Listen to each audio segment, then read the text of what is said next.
Ka pasur një përplasje mjaft të fortë të kryeministrit Rama me Dritan Goxhajn lidhur me kërkesat e protestuesve ndaj kryeministrit Rama. Në fakt, zoti Rama u mor më shumë me aktivizmin e zotit Goxhajn në luftën e UÇK-s dhe madje shkoi deri aty sa ka deklaruar që ai është paguar për të qenë pjesë e kësaj lufte.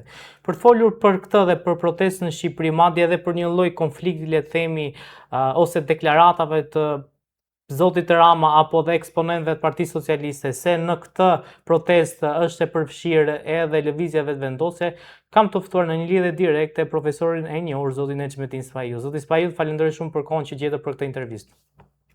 Në kënaqësi është e imja. Profesor, si cilësoni këto deklarata të zotit Rama, sidomos ndaj zotit Goxhaj?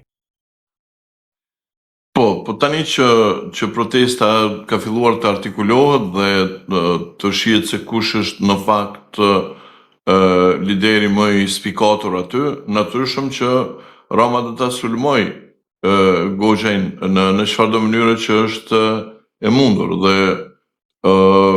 mendoj që këto sulme të cilat i bën atij janë kryesisht sulme të pabaza. Fakti që gjithë oficerët e Kosovës që kanë marrë pjesë në luftën shqiptare janë paguar, domethënë ata që kanë qenë kosovarë, që kanë e LRM, ata të cilët natyrisht që kanë ardhur nga jashtë. Sidomos duke marrë parasysh që numri i qytetarëve të Shqipërisë dhe Maqedonisë që kanë marrë pjesë në luftën e Kosovës është i vogël. Kjo e bën të rëndësishme veprën e tyre. Domethënë në luftën ka disa dhjetra dëshmor nga Shqipëria, Maqedonia, por numri i tyre sillet diku rreth 100, më pak ose më shumë, dhe kjo e bën shumë të rëndësishme, domethënë përdisa ky numër është shumë i vogël, tregon se sa patriot kanë qenë ata të cilët kanë marrë pjesë në luftën e Kosovës.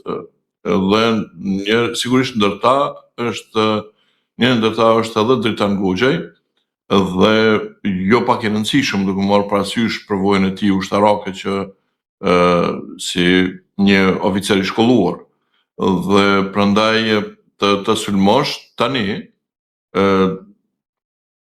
Dritan Goxhaj, domethënë është thjesht në këtë bazë është thjesht vetëm pse mund ta sulmosh, vetëm pse gjuhën nga t'japësh edhe shkon. Por që fabrikimet që bëhen dokumentet të falsifikuara në emër të personave që tani veç kanë vdekur dhe ku shkruhet, ku përpiqet të flitet me të folmen e Kosovës, në ndërkohë që shkruhet teksti gjysmë toskrisht, me strukturat fjalive toskrisht, madje me disa fjalë të cilat në përpjekje për t'i thënë siç i flasin kosovarët e thuan prap gabim, për shembull, siç është fjala aty të fjala kerr.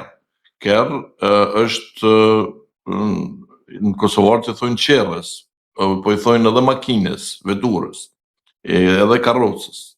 Në ndërkohë që ai nuk është shkruar ashtu siç e shkruajnë kosovarët me kerr, po kër, me ë, gjë të cilën mund ta bëjë vetëm dikush që nuk e njeh mirë të folmen e Kosovës dhe që thjesht ka për bazë toskrishtën si të folur.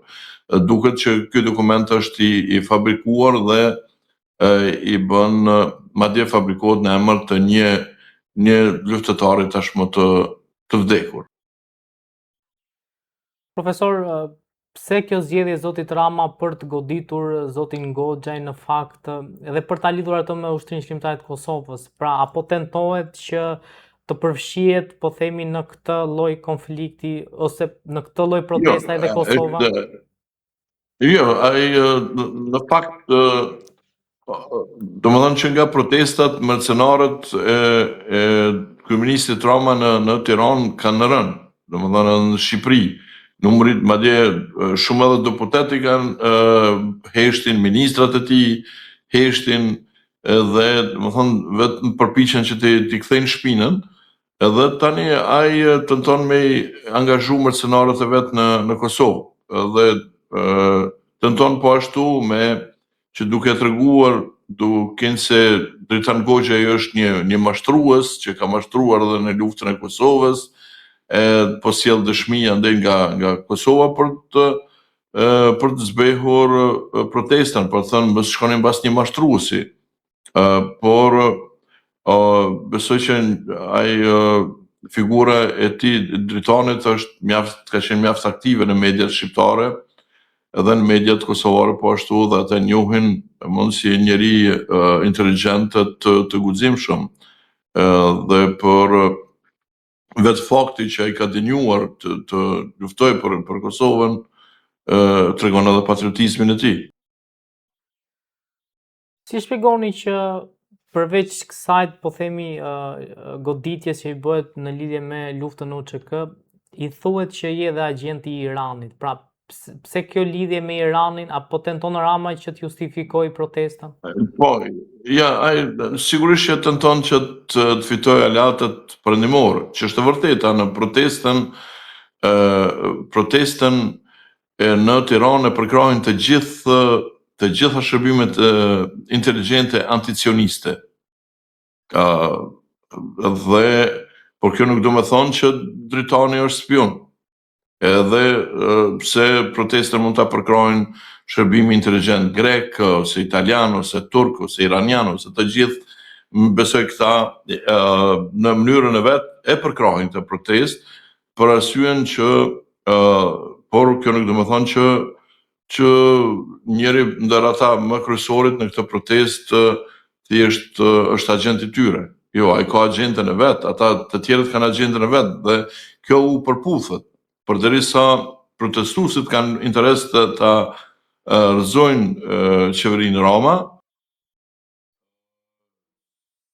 të pakënaqur me qeverisjen e tij, dhe sepse askush nuk mund t'i nxjiste ata nëse ata do të ishin të kënaqur me qeverisjen Rama, por dikush tjetër mund t'i nxjisë atëherë kur ata kanë një pakënaqësi. Dhe pse e bëjnë këtë? E bëjnë sepse shtetet fqinje nuk kanë dëshirë që ta kenë Ballkan Izrael të dytë. Ata shohin më larg, fqinjtë tonë shohin më larg se shohim ne shqiptarët, sepse ne nuk shohim as parahundës dhe nuk mendojmë për të ardhmen. Ne mëzi përpiqemi ta kuptojmë të tashmen dhe lere më të mendojmë për të ardhmen se çfarë rreziku do të përbënte krimi një Izraeli të dytë në Ballkan. Kështu që ndërkohë që grek, tazom, italianët, të tjerët, ata e hetojnë të rrezik, dhe prandaj të gjithë, edhe turqit, edhe iranianët, edhe grekët, edhe italianët, dhe të tjerët,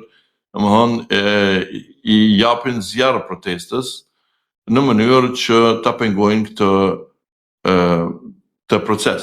Do të thuash që Greqia ka raportet e mira me Izraelin, e vërtet, por ata e duan Izrael në lindje të afërme dhe jo në Izrael në fqinësitë e tyre. Më mirë t'i kenë fqinj shqiptarët budallënj se sa hebrejnë të mençur në fqinësitë e tyre.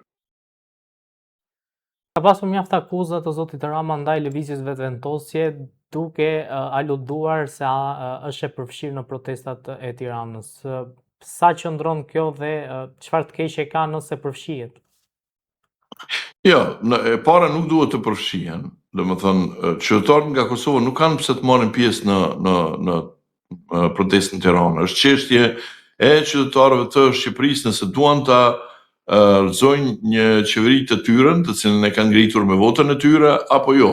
Shikoni, për atë nëse qeveria Rama është votuar nga shumica e qytetarëve të Shqipërisë, kjo nuk ju merr atyre të drejtën për të çuar për të protestuar momentin që ata shohin se premtimet që ka dhënë partia në pushtet nuk janë realizuar, ose kryeministri, dhe ata në çdo moment kanë të drejtë të ngrihen në protestë dhe të rrëzojnë një qeveri e cila është legale, madje edhe legjitime, por në momentin që qohen protesta është e madhe, atëherë qeverisë humb legitimiteti. Kryqëzimtarët qytetarët e Kosovës nuk kanë pse të përzihen këtu.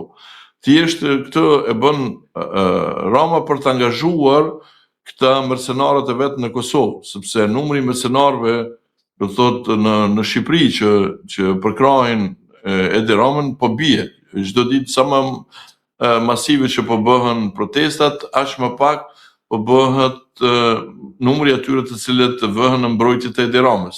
Në ndërkohë që është lehtë të kesh mercenarë nga Kosova të cilët vëjnë, sulmojnë kundërshtarët e tij, flasin emën të një patriotizmi etj.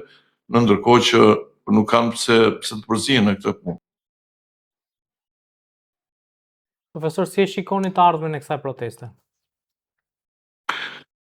Tani është e vështirë për ta ditur, por një gjë, domethënë shihet që Edi Rama ka humbur lojën politike në jo vetëm brenda, domethënë ku vendet, por edhe në raport me faktorët e jashtëm. Domethënë duke kaluar nga një aleat të tjetri, nga demokratët amerikanë tek republikanët të Trumpi, duke bërë, domethënë, nga Turqia te Izraeli, ose domethënë duke kundërvënë madje në këtë rast edhe aleatëve evropian, në këtë busull, domethënë, i ka lodhur të gjithë dhe tani si duket të gjithë janë bërë kundër tij. A besoni që do ketë një dorëheqje nga ana e tij? Nuk mund të paramendoj dorëheqjen të karaktereve siç është Edi Rama. Nuk duket tepër diçka e pazakonshme.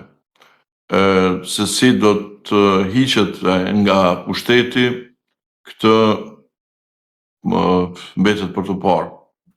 Por sigurisht që një ditë, nëse nuk do të hiqet tani nga pushteti me këto protesta, një ditë do të hiqet nga pushteti, nga mënyrë ose një tjetër, por dorëheqjen e kam të vështirë të imagjinoj. Profesor, faleminderit shumë për intervistën, ishte kënaqësi.